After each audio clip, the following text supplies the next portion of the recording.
सूरज की पहली किरण ने जब हिमालय की बर्फीली चोटियों को छुआ तो एक छोटे से गांव में एक नन्हा सा जीवन आंखें खोल रहा था। वह था अनघ, जिसका जन्म उस सुबह हुआ जब हवा में ठंडक थी और पंछियों की चहचहाहट ने एक नया गीत गाया। अनघ का जन्म उसकी मां सावित्री के लिए एक चमत्कार था। सावित्री ने कई सालों तक संतान की प्रतीक्षा की थी और जब अनघ ने उसकी गोद में पहली सांस ली तो उसकी आंखों में आंसुओं के साथ साथ एक अनमोल खुशी थी। यह जन्म था जीवन की शुरुआत, एक ऐसी शुरुआत जो सपनों, आशाओं और अनंत संभावनाओं से भरी थी। अनघ का बचपन गांव की हरी भरी वादियों में बीता। वह नदियों के किनारे दौड़ता, पेड़ों की छांव में कहानियां सुनता और अपनी मां के आंचल में सारी दुनिया की सुरक्षा पाता। सावित्री उसे बताती, अनघ, जीवन एक नदी है। यह बहती है, कभी ठहरती नहीं। इसके किनारे बदलते हैं, लेकिन इसका प्रवाह हमेशा एक जैसा रहता है। अनघ उसकी बातें सुनता, लेकिन उसका बाल मन अब भी इन गहरी बातों को पूरी तरह नहीं समझ पाता था। फिर भी कहीं उसके भीतर एक बीज बोया जा रहा था, जीवन के रहस्य का बीज। समय बीता और अनघ एक जवान लड़का बन गया।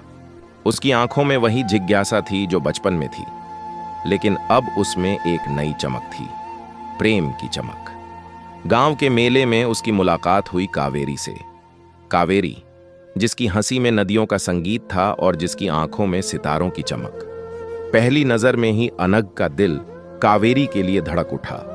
वह प्रेम था जो जन्म और मृत्यु के बीच की वह लहर है जो जीवन को अर्थ देती है।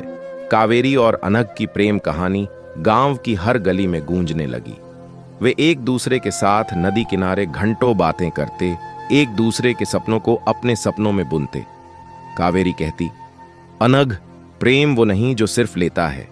प्रेम वो है जो देता है, जो बांटता है, जो जीवन को और खूबसूरत बनाता है। अनघ उसकी हर बात को अपने दिल में संजो लेता। उनके प्रेम में कोई शर्त नहीं थी, कोई अपेक्षा नहीं थी। वह शुद्ध था, जैसे सुबह की ओस। लेकिन जीवन की नदी हमेशा एक जैसी नहीं बहती। कावेरी को एक ऐसी बीमारी ने जकड़ लिया जिसका नाम सुनकर ही लोग सिहर उठते थे। डॉक्टरों ने कहा कि उसके पास ज्यादा समय नहीं है। अनघ का दिल टूट गया। वह घंटों नदी किनारे बैठकर रोता, उससे पूछता, क्यों नदी, क्यों मेरे प्रेम को मुझसे छीन रही हो? लेकिन नदी चुप थी, जैसे वह कह रही हो कि जवाब उसके भीतर ही है। कावेरी की हालत बिगड़ती गई। अनघ दिन रात उसकी सेवा में लगा रहा। वह उसके लिए फूल लाता, उसके लिए गीत गाता और उसकी हर सांस को अपने दिल में बांध लेना चाहता था। एक रात जब चांद आसमान में चमक रहा था, कावेरी ने अनघ का हाथ थामा। उसकी आवाज कमजोर थी, लेकिन उसमें एक अजीब सी शांति थी। अनघ, उसने कहा, मृत्यु मेरे लिए अंत नहीं है, यह मेरे जीवन की परिपूर्णता है। मैंने तुमसे प्रेम किया और यह प्रेम मेरे साथ हमेशा रहेगा। तुम डरना मत। मृत्यु जीवन की शत्रु नहीं है, यह उसका हिस्सा है। उस रात कावेरी की सांसें थम गईं। अनघ का संसार जैसे रुक सा गया। वह नदी किनारे बैठा रोता रहा, लेकिन कावेरी की आखिरी बातें उसके कानों में गूंज रही थीं। मृत्यु जीवन की शत्रु नहीं है, यह उसका हिस्सा है। वह इन शब्दों को बार बार दोहराता, जैसे वे कोई मंत्र हों। वक्त बीता। अनघ ने खुद को गांव के लोगों की सेवा में समर्पित कर दिया।